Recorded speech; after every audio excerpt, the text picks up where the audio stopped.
ఇక తూర్పుగోదావరి జిల్లా రాజమండ్రిలో గోదావరి పరవళ్లు తొక్కుతోంది. ధవళేశ్వరం బ్యారేజ్ దగ్గర 175 గేట్లు ఎత్తి సముద్రంలోకి నీటిని విడుదల చేస్తున్నారు. బ్యారేజ్ వద్ద మొదటి ప్రమాద హెచ్చరిక కొనసాగుతోంది. ఇక చింతూరు ఏజెన్సీలో 86 గిరిజన గ్రామాలు నీట మునిగాయి. దీంతో లంక గ్రామాలకు ప్రజలు బోట్లపై ప్రయాణిస్తున్నారు. వరద కారణంగా వేలాది ఎకరాల పంటలు నీటిలో ఉన్నాయి.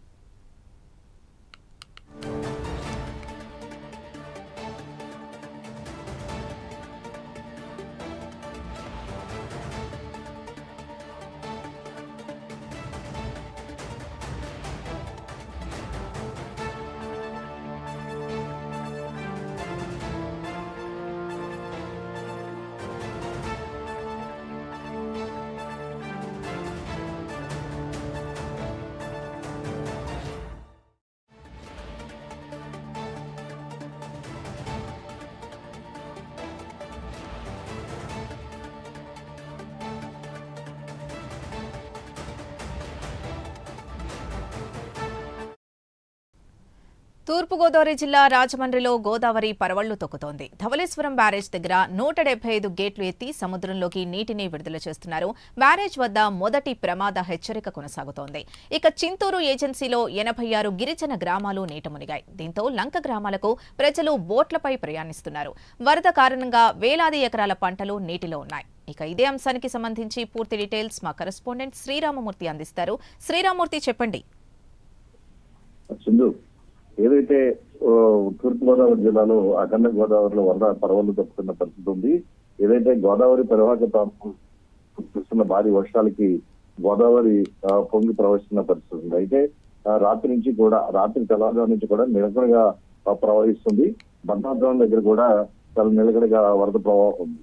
అయితే సబరి కూడా పొంగి ప్రవహించడంతో ఏజెన్సీ ప్రాంతంలో చింతూరులోని మొత్తం 326 రహదారి కూడా రాకపోకలు ఆగిపోయి ఒడిశాకి వెళ్లే ప్రధాన రహదారి అలాగే అనేక దాదాపు కోనవరం, ఏర్పురం, చింతూరు మండలాల్లో దాదాపు 86 గ్రామాలకు రాకపోకలు తెగిపోయిన పరిస్థితి.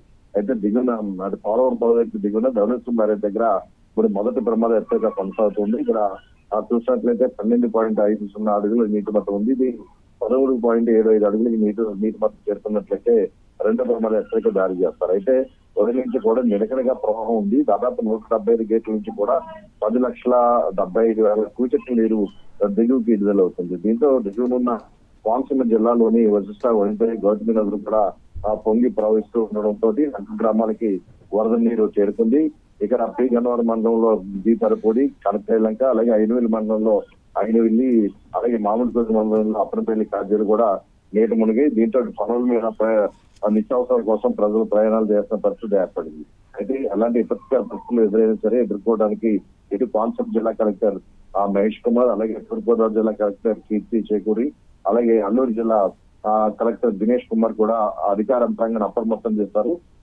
వరద ఉధృతి కనుక బాగా పెరిగినట్లయితే అందుకు అనుగుణంగా నిత్యావసరాలు పంపిణీ, అలాగే ముప్పు గ్రామాల్లో ఉన్న వారిని సురక్షిత ప్రాంతాలకు తరలించడానికి కూడా చర్యలు తీసుకోవాలని చెప్పి ఆలోచించారు. ఇప్పటికే లాంచీలు, కొన్ని బోట్లు అన్ని కూడా సిద్ధం చేశారు. అలాగే ఎన్టీఆర్ బృందాలు కూడా అవసరాన్ని బట్టి రంగంలోకి దగ్గర కూడా అధికార యంత్రాంగం అంతా కూడా సిద్ధమైంది అని చెప్పారు. అయితే ఇరిగేషన్ అధికారులు ఎప్పటికప్పుడు పైనుంచి వస్తున్న వరద నీటిని వచ్చినట్టుగా దిగువకి సముద్రంలోకి విడుదల చేయడంతో కోనసీమలోని లంక గ్రామాలు మాత్రం వరద భయంతో ఉనిగిపోతున్నాయి. అలాగే చింతూరులో ముంపు గ్రామాలు కూడా అదే పరిస్థితిలో కొనసాగుతున్నాయి. చింతూరు.